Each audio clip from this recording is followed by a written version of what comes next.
சேரர்கள் குறித்த சரியான இணையை தேர்ந்தெடுக. தலைநகரம் வஞ்சி.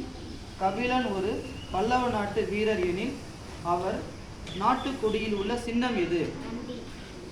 கலையரசி தனது நாட்டின் அரசரான கரிகால சோழனை நாட்டின் தலைநகரில் சந்திக்க விரும்புகிறாள் எனில் அவள் செல்ல வேண்டிய நகரம் எது?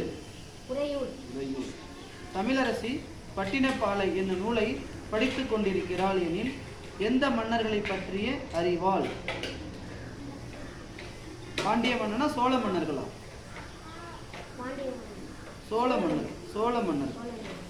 மலர்கொடி கையில் பாண்டிய நாட்டு நாணயம் வைத்திருந்தால் எனில் அந்த நாணயத்தில் எந்த சின்னம் பொறிக்கப்பட்டிருக்கும்?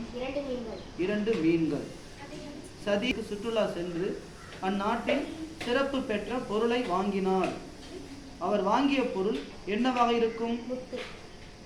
ஆனந்தி பஞ்ச பாண்டவ ரதங்களை பார்வையிட விரும்புகிறாள் எனில் அவள் செல்ல வேண்டிய இடம் எது? வஞ்சியா மகாபலிபுரமா? மகாபலிபுரம். சரியான இணையை தேர்ந்தெடுக்க. ஆய் அண்டிரன் குடியிருப்புகள், பாரி குதிரை. சங்க காலத்தில் பயிரிடப்படாத பயிர் வகை எது? கோதுமை. நன்றி.